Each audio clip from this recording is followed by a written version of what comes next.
말씀 보시겠습니다. 마태복음 25장 14절 15절 두 구절만 보겠습니다.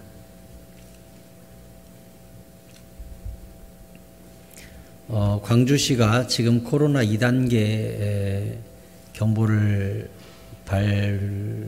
발족해서 우리가 스티커를 붙였습니다. 자기 앞에 파란색 스티커가 있는 자리에 앉으셔야 됩니다. 그러니까 지금 내 자리에 앞에 파란색 스티커가 붙어 있으면 제대로 앉으신 겁니다. 주일에도 파란색 자리에 앉도록 그렇게 할 것입니다. 일단은 15일까지는 2단계가 발령됐기 때문에 이번 주, 그 다음 주 스티커 있는 자리에 앉게 될 거고요. 일부 예배는 우리가 한 50여 명 오니까 상관이 없는데 2부 예배 같은 경우는 50명 이상 모이는 모임이 제한이 됩니다. 그래서 이 예배당 안에 50명만 들어오시고 그 다음에는 1층 소예배실로 가셔서 그러니까 50등까지는 여기로 들어오시고요. 51번째부터는 소예배실에 가셔서 스크린으로 예배를 드리시고요. 또 거기가 차면 지하 유초등부실에 또 스크린을 마련해서 세 군데에서 분산해서 그렇게 예배를 일단은 드리도록 준비를 하겠습니다. 우리가 지금 주일 2부 같은 경우는 한 90명에서 100명 나오고 있고요. 1부 같은 경우는 지금 한 60명 정도 출석하고 있는 중이거든요. 그래서 1부 같은 경우는 여기하고 소예배실에서 드릴 수 있을 것 같고요. 2부 예배 같은 경우는 세 군데로 분산해서 스크린 예배를 드릴 수 있도록 저희가 음향시설이랑 준비를 그렇게 하겠습니다. 혹시 2부 예배 드리시는 분들 중에 1부에 오실 분들은 오시면 도움이 되죠. 네. 그러니까 2부 예배 드리시는 분들 중에 1부 예배로 한 30명만 올라오셔도 2부가 조금 여유 있게 공간 배치가 됩니다. 그러니까 여러분들은 가능하면 2부 예배로 올라오셔서 같이 1부 예배로 오셔서 드려주시면 교회가 좀 과부하가 안 걸리도록 그렇게 되겠고요. 중고등부 예배는 어른 예배를 같이 드리도록 그렇게 하겠습니다. 이번 주는 여러분 이해를 해주시고 유초등부 아이들 같은 경우는 또 어른 예배 듣기가 수준이 좀 안 맞으니까 식당에서 따로 모여서 유초등부 아이들은 식당에서 그 시간에 예배를 드리도록 그렇게 일단은 급한 대로 조치를 하겠습니다. 여러분 이해하셨죠? 예, 유초등부는 일단 식당으로 가고요. 어른들은 여기 수예배실, 지하, 유초등부실에 분산해서 이렇게 예배 드리게 되는데 1부가 현재 60명 정도 예배 드리고 있으니까 2부 중에 일부로 한 30명만 올라오시면 양쪽이 좀 균형이 잡힐 수 있겠다 이런 생각이 현재는 듭니다. 그러니까 교사분들 같은 경우는 이제 중고등부 예배가 어차피 어린 예배하고 섞여서 이번 주에 드려야 되니까요. 이제 문자를 보내겠습니다만은 그러면 중고등부 교사 같은 경우는 일부 예배 드렸던 대로 드리셔서 이게 뭔가 밸런스가 맞도록 여러분이 좀 노력을 해 주십사 부탁을 드립니다. 상황이 상황이니만큼요. 오늘 수예배도 2부 기도회 없이 바로 1부 예배 후에 헤어지도록 그렇게 하겠습니다. 여러분 이해해 주십시오. 네, 말씀 마태복음 25장 14절 15절 두 구절만 같이 읽을게요. 시작. 또 어떤 사람이 타국에 갈 때 그 종들을 불러 자기 소유를 맡김과 같으니 각각 그 재능대로 한 사람에게는 금 5달란트를 한 사람에게는 2달란트를 한 사람에게는 1달란트를 주고 떠났더니 아멘. 그리고 찬양팀은 당분간 앞에 인도자만 서서 찬송을 하겠습니다. 주일도 마찬가지입니다. 인도자 한 명만 서서 같이 하도록 하고요. 연습 다 자제하고 나머지 팀원들은 그냥 앉아서 예배를 당분간은 2주일은 지금 2단계가 됐기 때문에 2주일간은 확실합니다. 앞에 찬송 인도자만 서서 그렇게 찬송 인도하면서 우리 교회가 국가가 정한 시책에 맞춰서 조정을 그렇게 하겠습니다. 그러니까 통성기도나 이런 것도 2주간은 제가 이제 자제를 할게요. 그러니까 수요예배 때도 여러분이 그냥 조용히 기도하다가 잠깐 기도하다가 하실 분은 가셔도 되지만 2부 기도회가 통성으로 길게 되지는 않을 거다. 이렇게 말씀을 드립니다. 지난주에 우리는 멀리 타국으로 한 주인 우리 예수님께서 남아있는 일꾼들을 위해 성령을 부어주시고 약속하시고 가신 그 말씀을 나누었었습니다. 하여 예수님께서 우리에게 성령을 주고 예수의 영을 부어주시고 가신 이유가 무엇이었습니까? 베드로전서 2장 21절에 보면 이렇게 되어 있습니다. 이를 위하여 너희가 부르심을 받았으니, 우리는 다 하나님의 부르심을 받은 자녀인 줄로 믿습니다. 하나님이 우리를 부르실 때 이를 위하여 목적이 있대요. 하나님이 우리를 부르실 때 어떤 목적이 있대요. 어떤 목적이에요? 그리스도도 너희를 위하여 고난을 받으사 너희에게 본을 끼쳐 그 자취를 따라오게 하려는. 우리가 예수 믿은 이유, 주님이 우리를 부르신 이유는 십자가를 지고 예수님 따라오라고. 여러분, 예수 믿고 고난이 하나도 없고 너무나 팡팡팡팡팡팡 길이 열리고 너무나 막 로또가 되고 사업이 잘 되고 아프지도 않고 이렇게 살다 죽는 사람도 있죠. 하지만 대부분의 사람들은 예수 믿는 다음부터 고난이 시작됩니다. 예수 믿는 대로 살기에 너무 답답하고 때로 눈물 나고 외로워지고 슬퍼지고 하는 나날이 계속돼요.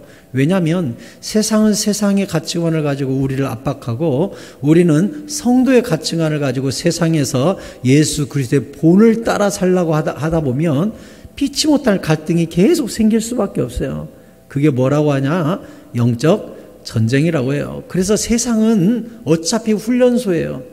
우리를 단련시키고 부딪히고 이겨야 되는 훈련소예요. 세상뿐이에요. 우리 마음속에서도 예수의 법과 성령의 법과 육신의 법이 부딪혀서 끊임없는 영적 전쟁이 일어나요. 그래서 예수 믿는 순간 시작되는 건 전쟁이에요. 전쟁터에 뛰어든 거예요. 우리는 예수 믿는 순간 전쟁이 시작됩니다.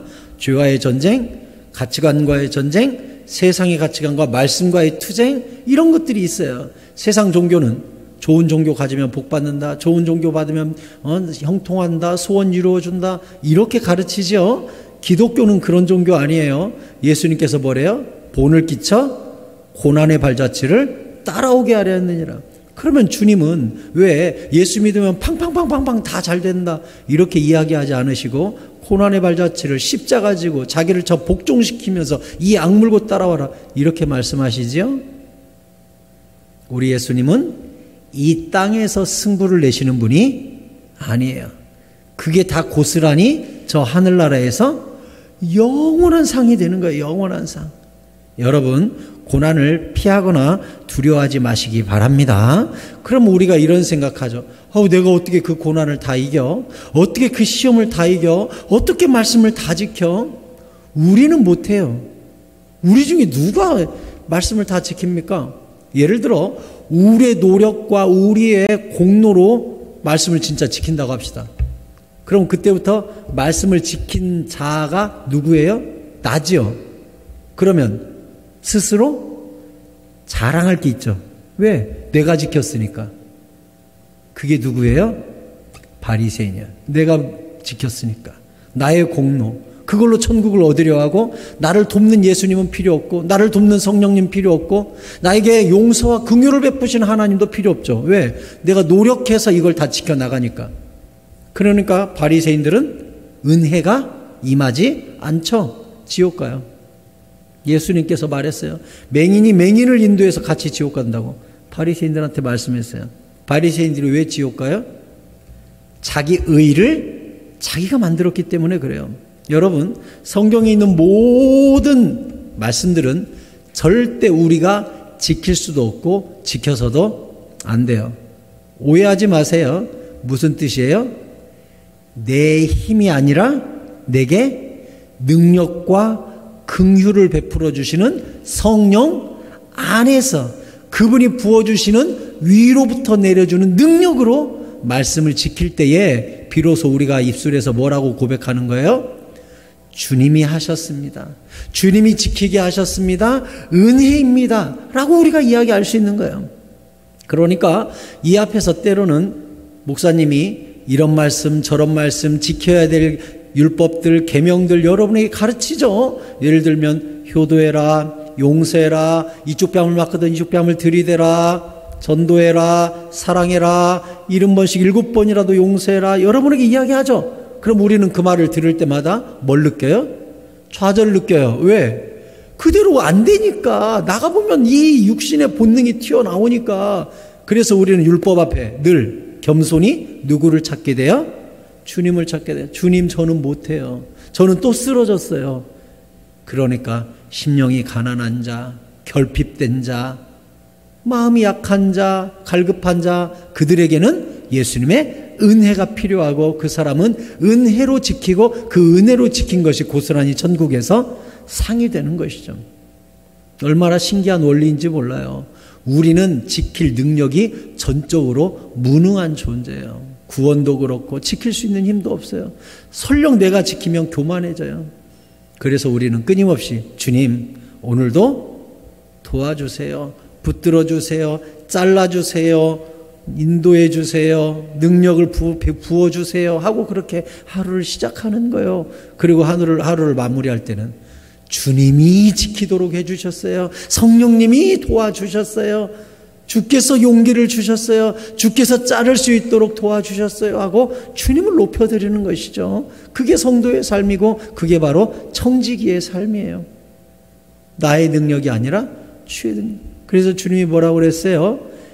학개서에 이는 능으로도 되지 아니하고 뭘로 된다고요? 나의 영으로 되느니라. 나의 힘으로도 되지 아니하고 나의 영으로도 되지 아니하고 나의 영으로 되느니라. 주의 영으로 되느니라.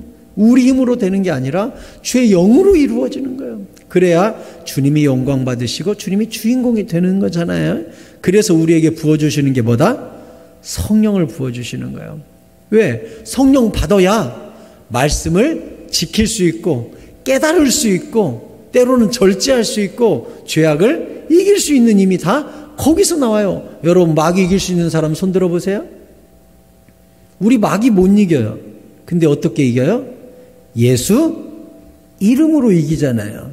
그게 우리 원리예요. 신앙의 원리. 모든 신앙의 원리는 나의 힘이 아니라 내게 능력 주시는 자 안에서 내가 무엇이든 할 수 있느니라. 할렐루야. 그게 은혜인 줄로 믿습니다. 그렇지 않으면 교만해지는 것이죠. 그래서 주님은 우리를 홀로 두지 않기 위해 모든 사람에게 각각 성령을 부어주셨어요. 요한복음 14장 23절에서 뭐라고 말씀하셨습니까? 예수께서 대답하여 이르시되 사람이 나를 사랑하면 내 말을 지키리니. 무서운 말이죠. 주님 사랑하면 성경 말씀 다 지켜야 돼요. 다 지켜야 돼. 왜? 내 아버지께서 그를 사랑하실 것이요 우리가 그에게 가서 거처를 그와 함께 하리라. 주님을 사랑하면 주의 말씀을 듣고 주님이 우리 안에 들어와 계신데요. 24절 나를 사랑하지 아니하는 자는 내 말을 지키지 아니하나니. 하나님 안 사랑하고 예수님 안 사랑하고 십자가 사랑하지 않는 사람은 말씀 안 사랑한대요. 아멘도 안 한대요. 읽지도 않는데요. 깨닫지도 않는데요. 주의 말씀을 멀리 한대요. 너희가 듣는 말은 내 말이 아니요 나를 보내신 아버지의 말씀이니라. 성경 말씀이죠. 내가 아직은 너희와 함께 있어서 이 말을 너희에게 하나님의 말씀을 전달해주고 있지만 26절 보혜사, 이제 예수님이 승천하고 나면 그 성령 보혜사가 너희 각 사람 건데 와가지고 내 이름으로 보내실 그 성령이 너희에게 모든 것을 가르쳐주고 내가 너희에게 말한 모든 것을 생각나게 해주고 예수님이 하는 일을 고스란히 성령님이 하시기 때문에 예수의 성령님이 우리에게 각각 임재하신다는 거예요. 여러분, 우리 안에 성령으로 말미암아 예수님이 와 계십니다. 할렐루야. 성령님이 바로 예수의 영이니까 우리 안에 성령님이 와 계세요. 그리고 이 예수의 영이 말씀을 깨우쳐 주시고 가르쳐 주시고 그때 순종해야 될 말씀을 열어주시고. 그래서 제가 여러분께 그런 말씀 드렸죠. 성장 속도는 순종 속도다 했어요. 그게 무슨 뜻인지 이제 아시겠어요? 성령님이 내게 자극을 주시는 대로 그래 오늘은 그거, 내일은 이거, 그 다음 날은 이거 하고 신속히 순종하면 성경 구절이 하나씩 업그레이드 되고 내가 윗단계로 점점 올라갈 수 있겠죠. 그러니까 누구는 죽을 때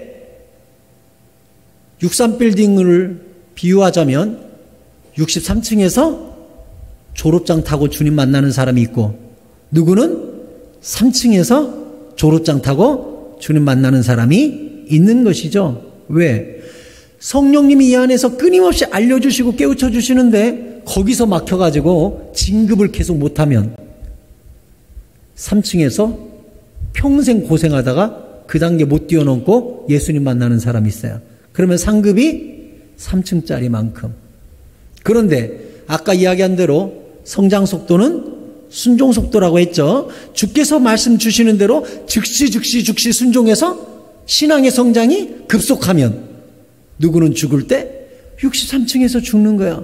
그러면 하늘에 올라가면 순종한 만큼 주님께서 뭐라고 하셨죠? 행한 대로 갚으리라고 그랬어요. 그러니까 순종한 것이 고스란히 천국 가면 뭐가 된다? 상급이 되는 거야. 그러니까 이 땅에서 죽도록 순종한 사람이나 순종하기에 게을렀던 사람이나 어차피 천국 가면 똑같을 것이다? 완전 착각이에요. 완전 착각입니다. 주님께서 말씀하셨어요.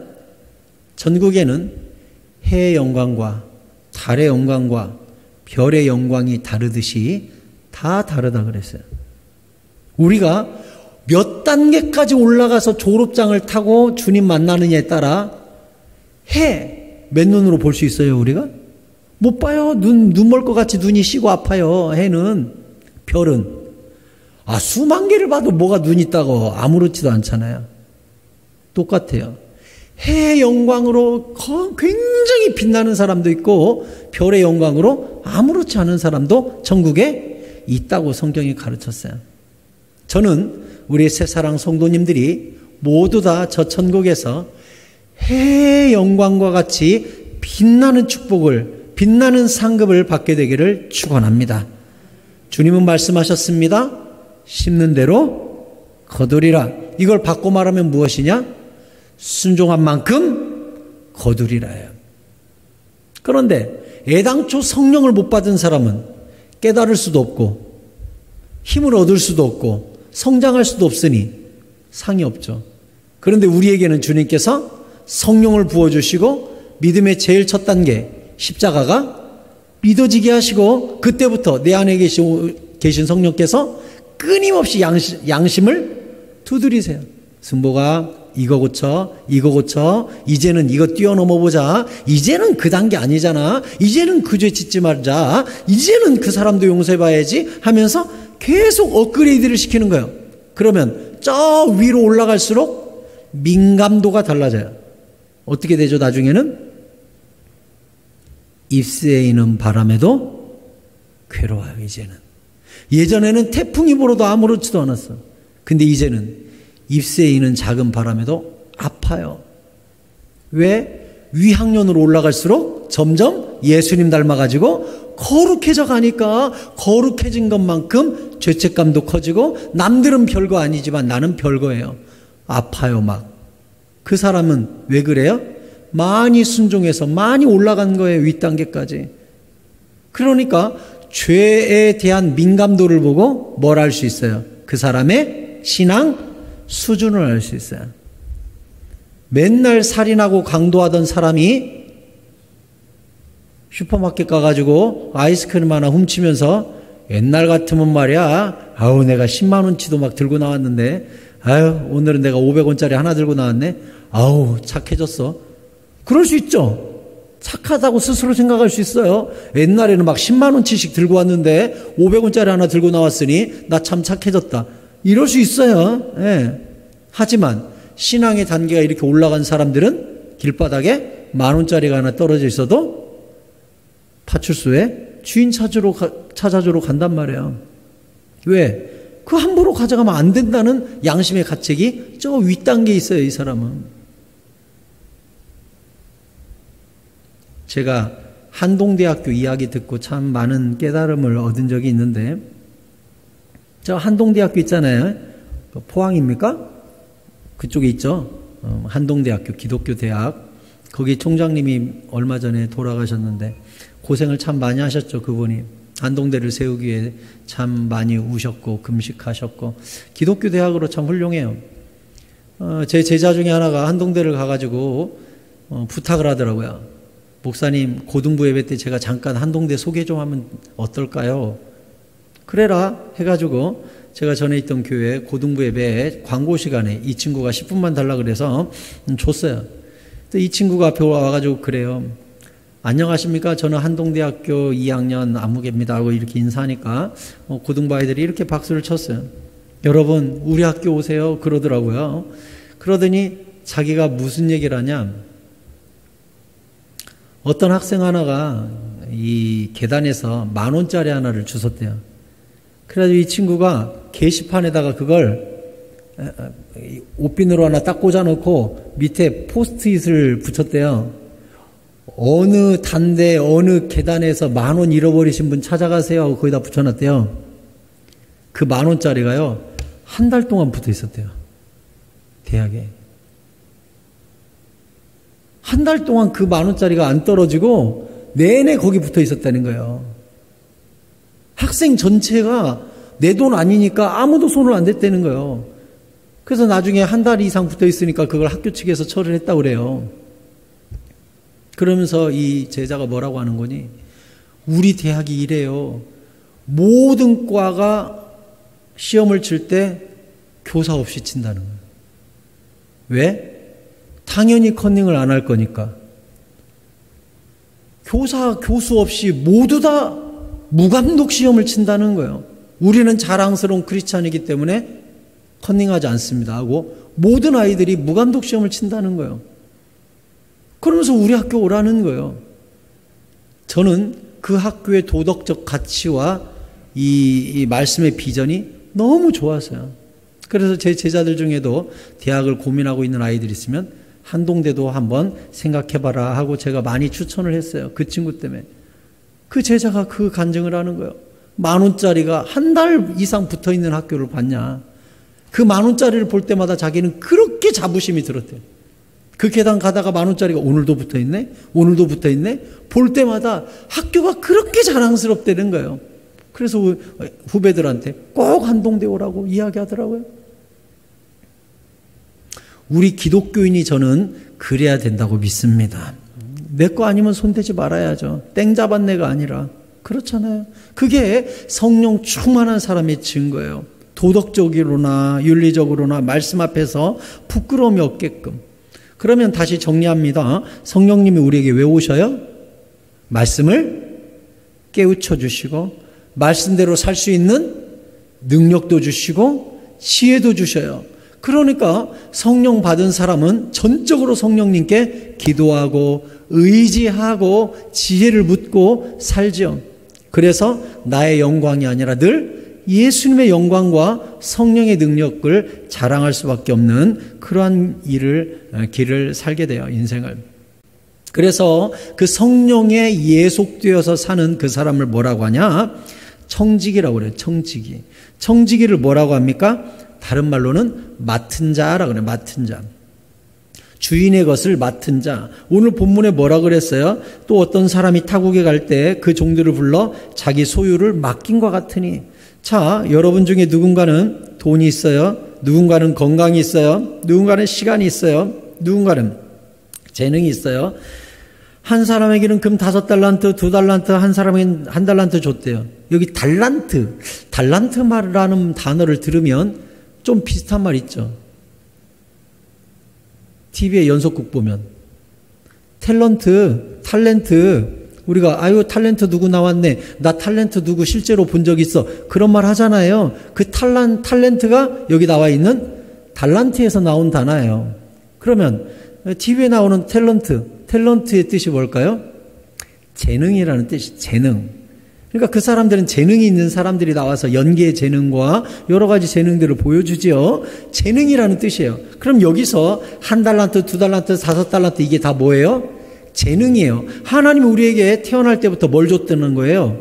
각각의 재능을 줬다는 거예요. 쉬운 얘기로 이야기하자면 재주를 줬어요. 누구는 손재주, 누구는 언변, 다 달라요. 그게 예수님께서 사도 바울이 고린도서에 비유한 대로 하자면 누구는 예수님의 유기체적인 몸에서, 교회에서 눈이 있고 코가 있고 손이 있고 발이 있듯이 각각이 다 다르다라고 이야기했죠. 그게 다 다른 게 뭐가 다른 거예요?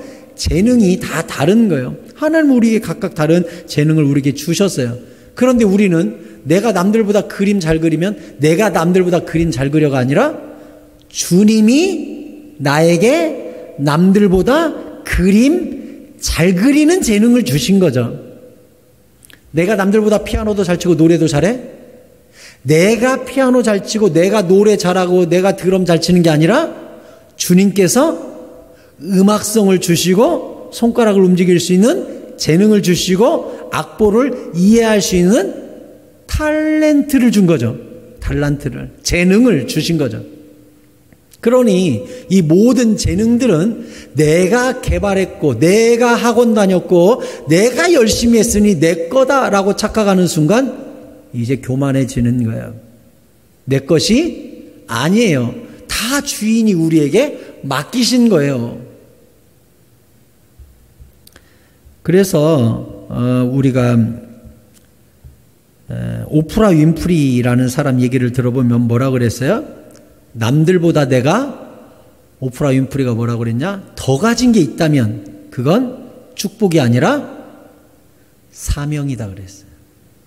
내가 남들보다 더 가진 게 있다면 축복이 아니라 사명이다. 내가 남들보다 돈을 더 가졌다면 그 돈을 주의 사명을 위하여 쓸 줄 알아야 되고, 내가 남들보다 음악성을 더 가졌다면 그걸 가지고 남을 위하여 쓰는 사명이요. 내가 남들보다 시간이 있고 손재주가 있고 이해력이 있고 언변이 있고 남들보다 더 가진 게 있다면 반드시 주의 영광을 위하여 써야 되는 사명이라고 그랬어요. 사명. 얼마나 옳은 얘기예요. 그건 오프라 윈프리가 독실한 크리스찬이기도 하지만 그가 무슨 생각을 갖고 있는 거예요? 자기 삶 자체가 청직이라는 청지기 의식을 갖고 있는 거예요. 오프라 윈프리가 얼마나 큰 부자예요? 구제도 엄청 합니다. 기부도 엄청 합니다. 왜? 자기가 가난한 할렘과 뒷골목 출신이에요. 10대 때 이미 임신했고 출산했고 그랬어요. 얼마나 힘든 시절을 살고 어렵게 살았는지 몰라요. 그걸 아니까 나중에 수천억 돈을 벌었죠. 토크쇼로. 그걸 가지고 주의 영광을 위하여 가난한 이들을 위하여 엄청나게 했어요. 왜? 남들보다 더 가진 것은 축복이 아니라 사명이다라고 생각했기 때문에 그래요. 우리는 분명히 알아야 됩니다.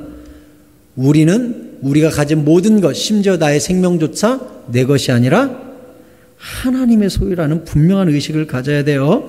이사야 43장 1절이 무엇이라고 우리의 청지기적 사명을 가르치냐면, 야곱아 너를 창조하신 여호와께서 지금 지금 말씀하시느니라. 이스라엘아 너를 지으시니, 너를 만든 분 그분이 말씀하시느니라. 너는 두려워하지 말라. 내가 너를 구속했고 내가 너를 지명하여 불렀나니 너는 내 것이다 했어요. 우리는 누구 거라고요? 나를 지으시고 구속하시고 만드신, 여기 두 단어를 잊지 마세요. 두 번째 줄에 있는 지으시니, 세 번째 줄에 있는 구속한 분, 이 두 단어를 잊지 마세요. 일전에 제가 사랑과 행복의 초대 양은순 씨가 쓴 책에서 이 이야기를 여러분에게 들려드린 기억이 납니다. 한 번 더 여러분에게 말씀드릴게요. 이 본문과 관련이 깊기 때문에. 어떤 산 오두막집에 아빠하고 아들만 살지요. 아들이 초등학생이에요. 근데 이 아들이 아빠가 나무꾼으로 나무를 팔아서 이 집이 먹고 사는데, 아빠나 이 아들이나 손재주가 좋아요. 그래서 아버지가 나무하고 난 토막을 모아다가 이것저것 자르고 해가지고 큰 배를 만들어요. 이만한 배를. 근데 배를 색깔도 칠하고 이름도 쓰고 돛대도 세우고 얼마나 정교하게 잘 만들었는지 이 아들이 그 배를 볼 때마다 와, 내가 만든 거 맞아? 너무나 감탄스러운 거예요. 잘 만들어가지고. 아빠도 야, 너 대단하다 하는 배예요. 어느 날 문득 이런 생각이 든 거죠. 이 배가 정말 물에 뜰까? 그래서 그 배를 안고 집 근처에 있는 시냇물로 가서 뛰어봅니다. 그랬더니 아니나 다를까 이게 너무 잘 뜨고 가라앉지도 않고 잘 가는 거예요. 그러니까 시냇물의 속도에 따라 옆에 따라가면서 와 하고 박수치면서 가는데 갑자기 물살이 확 빨라지면서 이 배가 쫙 가버린 거예요. 건지려고 막 첨벙첨벙 들어갔는데 소년의 손이 채 닿기도 전에 배가 하류로 쭉 내려가 버렸습니다. 소년이 더 깊으니까 따라가지 못하고 집에 돌아왔는데 집에 와서부터 이 소년이 굉장히 우울해지는 거죠. 어느 날 며칠을 얼마간이 흘러서 아버지가 읍내로 공구를 사러 간다는 거예요. 도끼나 이런 거 하려면 공구가 필요하니까 공구 사러 가는데 같이 갈래? 그래서 예 하고서는 아들과 아버지가 손잡고 읍내에 나갔어요. 읍내에 나가서 쭉 번화가를 지나가고 있는데 한 곳을 이렇게 지나가는데 장난감 가게예요. 장난감 가게네. 밖에 쇼윈도를 쳐다보는데 거기에 자기 배가 있는 거예요. 자기 배가. 그리고 거기 가격표가 붙어 있는 거예요. 너무 어처구니가 없죠? 문을 열고 벌컥 들어가요. 아저씨, 저 쇼윈도에 있는 배 있죠? 저 어디서 났어요? 네가 그거 왜 묻냐? 저거 제 거예요. 제가 만들었다고요. 제가 저 어느 산골에 살고 있는 사람인데 거기서 만들어가지고 시냇물에 띄우다가 잃어버린 배예요. 저거 제 겁니다. 그때 장난감 주인이 그래요. 그때는 네 거였는지 모르지만 지금은 가격표가 붙어 있으니까 사가라. 이 소년이 아무리 설득해도 입증할 방법도 없고 가격표는 붙어 있잖아요. 근데 이 소년이 그래요. 가게 주인한테. 그러면 한 가지 부탁만 하자고. 내가 반드시 사러 올 테니까 아무한테 팔지 말아달라고. 내가 약속을 꼭 지키겠다고 해요. 왜? 자기가 만들었으니까. 아니나 다를까 이 소년이 그때부터 아빠 뒤치다꺼를 다 하는 거예요. 구두 닦아서 얼마, 도끼 갈아드리고 얼마, 나무 치워드리고 얼마, 마당 쓸고 얼마, 빨래하고 얼마, 딸마다 용돈을 모으는 거예요. 그래서 어느 날 동전이 그 액수가 됐을 때 저금통을 안고 가요. 그래서 그 장난감 주인 아저씨 앞에서 팍 깨가지고 그 돈을 정확히 지불하고 그 배를 달라고 합니다. 주인장이 껄껄껄 웃으면서 배를 내줘요. 그러니까 이 소년이 이 배를 안고 산골 오두막 집으로 가요. 가는 길에 이 소년이 배를 이렇게 쓰다듬으면서 말합니다. 배야, 내가 너를 만들었고 내가 너를 잃어버렸다가 내가 다시 돈까지 주고 찾았으니 내가 만들기도 했고 사기도 했으니 너는 이제 완전히 내 거야. 다시 이사야 43장 1절을 보여주세요. 그 배 이야기를 머리에 염두에 놓고 이 구절을 보세요. 야곱아 너를 창조하신 여호와께서 지금 말씀하시느니라. 이스라엘아 너를 지으신 이가 말씀하시느니라. 너는 두려워하지 말라. 내가 너를 구속했고. 구속했다는 말 뜻이 뭐죠? 샀고. 내가 너를 대신 값을 지불하고 샀고 내가 너를 지명하여 불렀나니 너는 내 것이다. 여기 뭐라고 되어 있어요? 너를 지으신 분, 너를 잃어버렸다가 다시 돈 주고 구속해서 사신 분, 그분이 너는 내 것이다. 그 배 이야기와 똑같아요. 그 배 이야기가 뭐예요? 내가 너를 만들었고 잃어버렸다가 돈 주고 또 샀으니 두 번이나 너는 내 거야 하면서 배를 안고 소년이 갔다는 거예요. 똑같은 거예요. 주님께서 우리를 만드셨어요. 근데 우리는 주님을 떠났어요. 근데 주님이 끝까지 우리 인생을 추적하셔서 십자가의 보혈로 값을 지불하고 또 사셨어요. 그리고 내가 너를 만들었거니와 구속까지 했으니 사기까지 했으니 너는 이제 완전히 내 거야. 여러분 우리 중에 그 누구도 내 인생은 나의 것 주장할 인생이 한 명도 없습니다. 주님이 우리를 만드셨고 십자가의 값을 지불하사 우리를 사셨어요. 고린도전서 6장 19절에서 뭐라고 말씀하시냐? 너희 몸은 너희가 하나님께로부터 받은 바 너희 가운데 계신 성령의 전인 줄 알지 못하느냐? 너희는 너희 자신의 것이 아니라 우리는 우리 게 아니라 값으로 산 것이 되었으니 주님이 십자가 값 주고 너를 샀으니 그런즉 너희 몸으로 하나님께 영광을 돌려라 했어요. 이게 누구의 자세라고요? 청지기의 자세라고요. 청지기의 가장 기본 중에 기본이 되는 마인드가 무엇이냐? 내 몸과 내 소유와 나의 모든 인생은 예수 믿는 순간부터, 예수님이 십자가에서 값 치르고 나를 사신 순간부터 내 것이 아니라 주님께서 맡겨주신 것입니다 라고 인정하는 것, 이것이 바로 청지기적 삶의 시작이다 라고 이야기할 수 있겠습니다. 어리석은 청지기도 나옵니다. 누가복음 12장 16절에 보면 어리석은 청지기가 나와요. 또 비유로 예수님께서 그들에게 말씀하십니다. 이르되 한 부자가 밭에 소출이 풍성해요. 심중에 생각하여 이르되 내가 곡식 쌓아둘 곳이 없으니 어찌할까? 또 이르되 내가 이렇게 해야지. 내가 곡간을 헐고 더 크게 지어야겠어. 내 모든 곡식과 물건을 거기 쌓아야지. 또 내가 내 영혼에게 이르되 영혼아 너 수고 많았어. 1, 2년이 아니라 평생 쓸 것, 여러 해 쓸 것을 많이 쌓아놨네. 이제부터 띵가띵가 놀고 평안히 쉬고 먹고 마시고 즐기면서 살자 했습니다. 하나님은 이르시되 어리석은 놈아, 오늘 밤 네 영혼을 도로 찾아버리면 네가 준비한 것이 누구 거가 되겠냐? 자기를 위하여 재물을 쌓아두고 하나님께 대하여 부여하지 못한 자가 이와 같으니라 했어요. 이게 뭐예요? 자기를 위하여 재물을 쌓은 자, 이게 바로 청지기가 아니라 내 모든 재물이 내 것이라고 자기가 주인인 사람. 내 여기를 재물을 다른 걸로 바꾸면 돼요. 나의 재능, 나의 지혜, 나의 경험, 나의 젊음,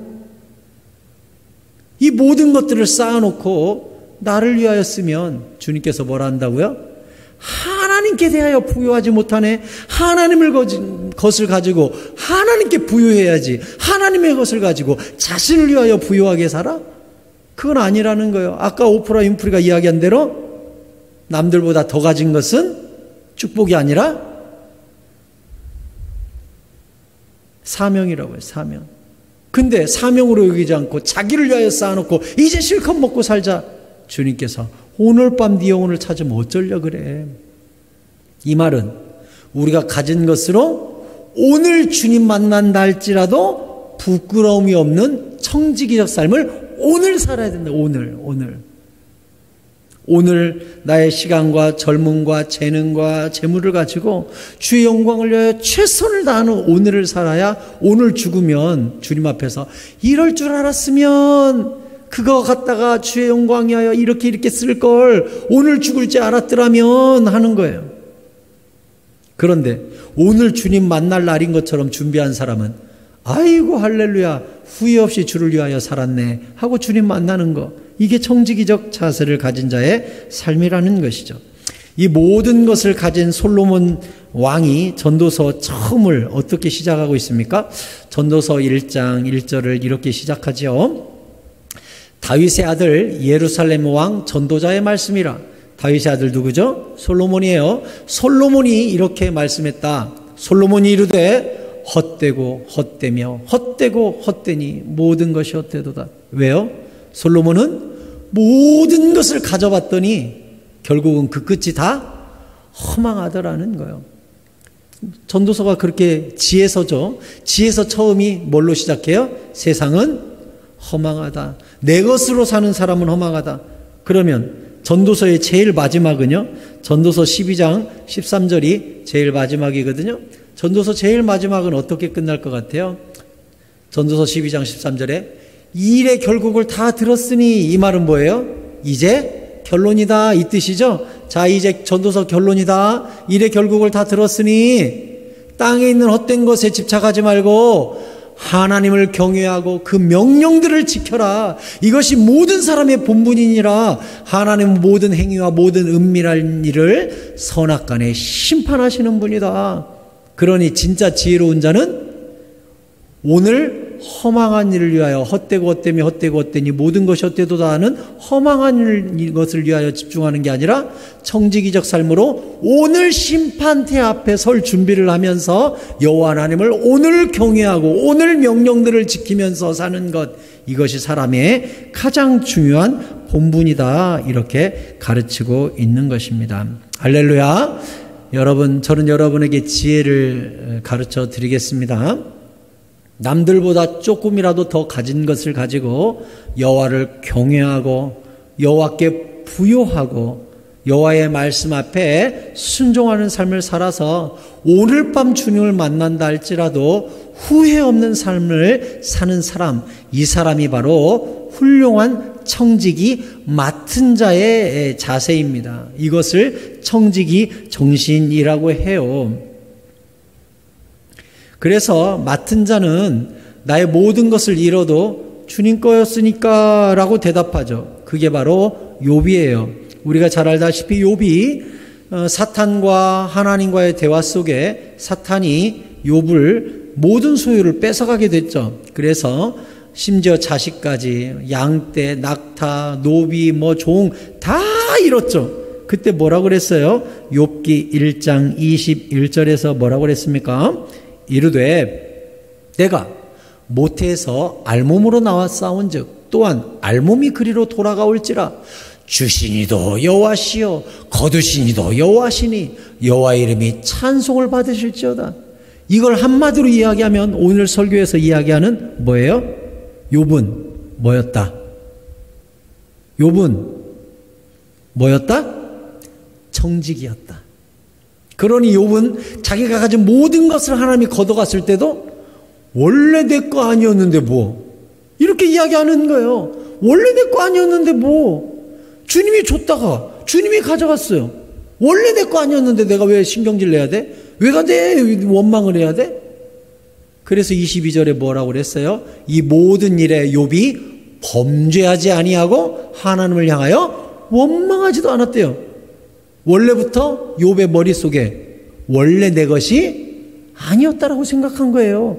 욥은 그러니까 성경적으로 보면 청지기 중에 청지기예요. 청지기 중에 청지기. 모든 것을 잃었는데도 원래 나 알몸이었잖아. 알몸으로 태어났다가 거저 받은 거 다시 찾아가신 건데 뭐 어때서, 이렇게 이야기한 거예요. 알고 보면 욥 같은 청지기가 없어요. 문제는 주님께서 우리 모두에게 맡기시고 청지기로 부르시고 우리의 모든 소유와 인생을 당신의 소유로 삼으신 다음 그 모든 것을 가지고 내가 어떻게 썼으며 어떻게 남겼으며 어떻게 주를 향하여 부요했으며 이 모든 것에 대한 평가는 반드시 있어요. 반드시 있어요. 그게 바로 이제 다음 주에 볼 충성에 관한 이야기인데, 마태복음 24장 45절에서 이 청지기에 대해서 이렇게 말씀하셔요. 충성되고 지혜 있는 종이 되어 주인에게 그 집 사람들을 맡아. 여기서 중요한 단어가 뭐예요? 청지기에? 맡아. 우리는 다 맡은 자예요. 돈이든 재능이든 인생이든 목숨까지 잠시 나에게 하나님이 맡겨놓은 거예요. 우리 자녀도 맡겨놓은 거예요. 내 직분도 맡겨놓은 거예요. 내가 쟁취한 게 아니라고요. 맡았어요. 그래서 이 맡은 주인의 소유를 가지고 때를 따라 양식을 잘 나누어 줄 자가 누구냐. 나중에 주인이 와가지고 그 종이 이렇게 잘 지혜롭게 하는 걸 보면 그 종이 복이 있으리로다. 그런데 내가 진실로 너에게로 이르노니 주인이 그의 모든 소유를 그에게 맡기리라. 이 말은 뭐예요? 이 땅에서 청지기 노릇 잘한 사람은 저 하늘에서 모든 소유를 맡기는 또 다른 축복이 하늘에서 기다리고 있다는 것이죠. 땅의 충성에 따라 하늘의 영광이 달라진다는 뜻이에요. 근데 48절에 만일 그 악한 종이 마음에 생각하는 거예요. 아유, 주인이 더디 올 거야. 이걸 바꿔 말하면, 내가 그래도 90까지는 살 거야. 아유, 설마 내가 1년 안에 죽겠어? 아유, 설마. 요즘 평균 연령이 있지. 80세까지는 살지. 이렇게 생각하다가 갑자기 오늘 주님이 나를 부르셨다고 해봐요. 그 악한 종이 마음에 생각하기를 주인이 더디 올 거야. 아유, 내가 예수님 만날 날 멀었어. 이렇게 생각하면서 주인의 소유를 가지고 어떻게 해요? 동무들을 때리고 술 친구들과 더불어 먹고 마셔요. 주님이 주신 재능을 가지고 어떻게 했다는 거예요? 낭비했다는 거예요. 낭비. 주님이 나에게 재능을 주셨는데, 돈을 주셨는데, 지혜를 주셨는데 그걸 갖다가 다 낭비하는 데 쓰고 쾌락을 위하여 쓰고 나를 위하여 써버린 거예요.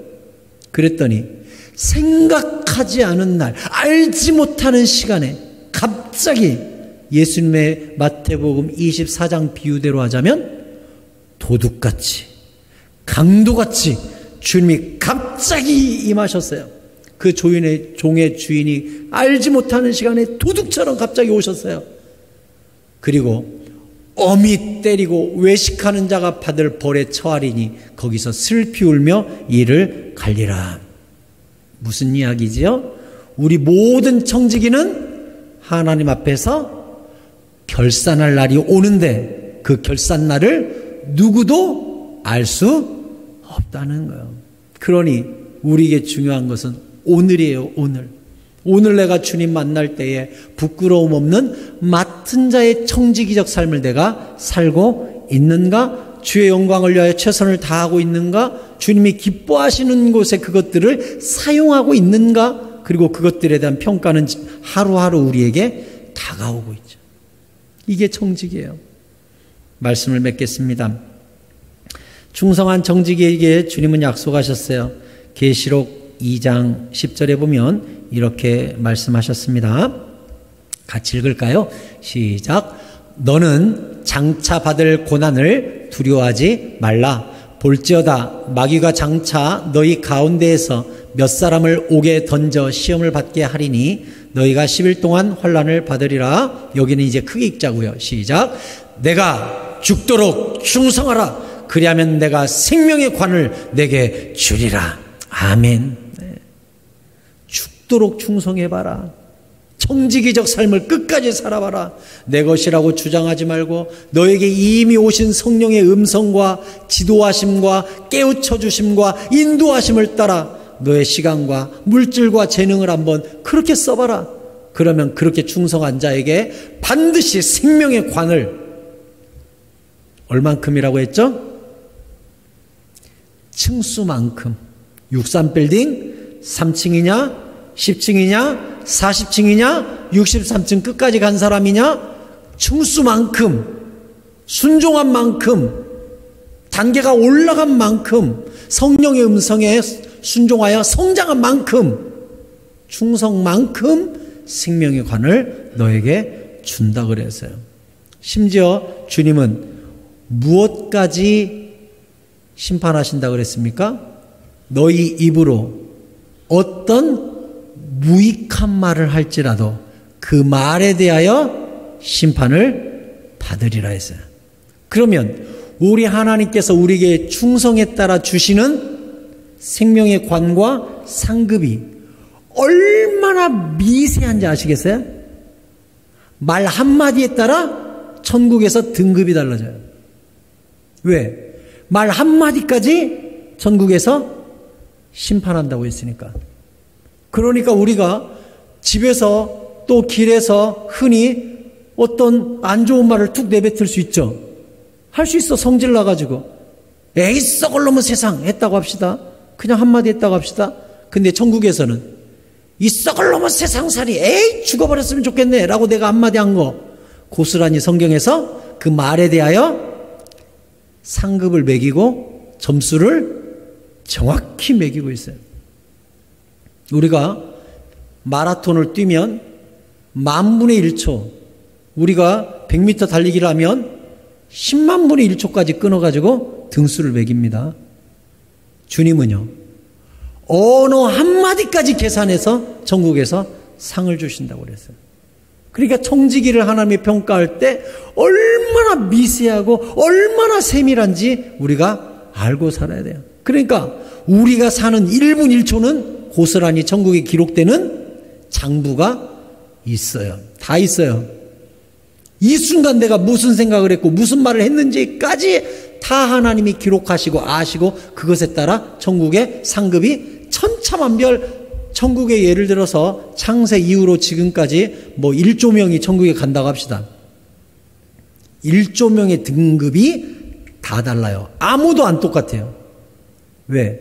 그 사람이 산 인생과 단어 수가, 생각 수가 다 다르고 그것의 평가가 천국에서 다 이루어지고 있기 때문에. 분명한 것은 그만큼, 충성한 것만큼 5달란트를 더 주시고 2달란트를 더 주시고 불충한 1달란트 받은 자는 지옥에 던지시는 분명한 평가와 보상이 천국에서 이루어지는 거예요. 그러니 우리는 이 땅에서 예수 믿다가 성령의 인도함 따라 영적 전쟁 속에 갈등하고 아파하고 고난을 겪을 때마다 무슨 생각을 하셔야 돼요? 지금 이 순간 천국에 내 상금 게이지가 이만큼 올라가고 있다. 얼만큼? 고난만큼, 핍박만큼, 갈등만큼, 기도한 것만큼, 주님을 의지한 것만큼, 내가 순종한 것만큼, 때로는 어려워서 이 악물고 순종할 때 있잖아요. 그것조차 다 뭐가 되고 있다고요? 고스란히 상급이 되고 있는 거예요. 너무나 세밀하게. 그러므로 성경에 우리에게 가르치죠. 세월을 아끼라. 때가 악하니라. 때가 악하니라 뜻이 뭐죠? 말세니라. 다시 말해 주님 만날 날이 오고 있느니라. 그러므로 세월을 세밀하게 아껴서 최선을 다해 밀도 있는 충성을 해라. 그래야 주님 만날 때 상급이 높을 거 아니냐. 그게 바로 세월을 아끼라는 말의 본질입니다. 그러니까 우리가 허투루 쓸 시간들이 없어요. 왜? 천국 가면 다 후회할 거거든요. 그 시간에 이거 했더라면 천국에서 내 상급이 영원히 달라졌을 텐데, 내가 그때 그 돈을 거기다 썼더라면 천국에서 영원한 상급이 달라졌을 텐데 하고 천국에서 문득문득 그런 것들이 후회가 되겠죠. 왜? 심지어 말 한마디 동전하다도 다 계산해서 상을 주시니까. 그러니까 거기 가서 아이고 이럴 줄 알았다면 그때 그것을 이렇게 쓸 걸, 이럴 줄 알았다면 그때 시간을 이렇게 쓸 걸, 누구라도 아쉬워하는 시간들이 올 수 있다는 거예요. 그러기 위해서는 오늘 주님 만나도 후회 없는 청지기적 삶을 우리가 살아야 될 줄로 믿습니다. 따라서 하십시다. 나는 청지기입니다. 다시 따라서 하실까요? 나는 맡은 자입니다. 다시 따라서 할까요? 내 것은 없습니다. 아멘. 절대로 잊지 마세요. 그때야 비로소 아깝지 않게 주의 영광을 위하여 쓸 수 있거든요. 내 것이라고 생각하면 아깝죠. 내 것이 아니라고 생각하면. 다윗이 뭐라 그랬습니까? 주님께 모든 성전 재료를 다 준비한 다음에 뭐라 그랬어요? 솔로몬은요, 다윗이 남겨준 건축 재료와 금덩어리, 은덩어리, 놋덩어리 셀 수 없이 준비해놨거든요. 그걸로 짓기만 하면 됐어요. 다윗이 오늘날 돈으로 치자면 수십조를 준비했다고 나와요. 수십조 원치 재료를 준비해줬어요. 금덩어리랑. 그리고 하나님이 기뻐하셨어요. 다윗 네가 참 잘했다. 그때 다윗이 뭐라 그랬습니까? 주께 받은 것을 주께 돌려드릴 따름이니이다. 멋있어요. 하나님이 그렇게 다윗을 이뻐하는 이유가 이거예요. 다윗도 알고 보니 누구더라? 청지기더라. 다윗이 그래요. 주여, 주께 받은 것을 주께 돌려드렸을 따름인데 왜 저를 칭찬하십니까? 그래서 누가복음 17장에 나오는 대로 우리는 무익한 종이라 다만 하여야 할 일을 한 것뿐이니이다. 할렐루야. 이게 청지기의 고백이죠. 왜? 내 힘으로 한 거 아니고 내 지혜로 한 거 아니고 내 능력으로 한 거 아니고 주어진 것으로 주신 분에게 올려드린 것뿐인데 주님은 잘했다고 그렇게 좋아하시니 민망하잖아요. 아이고 아니에요 주인님. 저는 무익한 종이라 다만 하여야 할 일을 한 것뿐이잖아요. 근데 뭘 그렇게 칭찬하세요? 이게 충성된 청지기의 마인드예요. 우리 모두가 이런 충성스러운 청지기가 될 수 있기를 바랍니다. 다시 여러분에게 결론 드립니다. 내 것은 없습니다. 심지어 목숨까지. 그리고 주께 주신 것으로 주께 잘 돌려드리는 것, 이게 바로 청지기적 마인드예요. 그 삶으로 우리가 주께 맡은 것을 가지고 남들보다 더 가진 것으로 축복인 양 거만하지 마시고, 남들보다 더 가진 것으로 사명으로 여기셔서 교회와 이웃과 세상을 위하여 예수 그리스도의 주인의 향기를 드러내는 충성스러운 주님의 청지기들 여러분 모두가 될 수 있기를 축원드립니다. 아멘.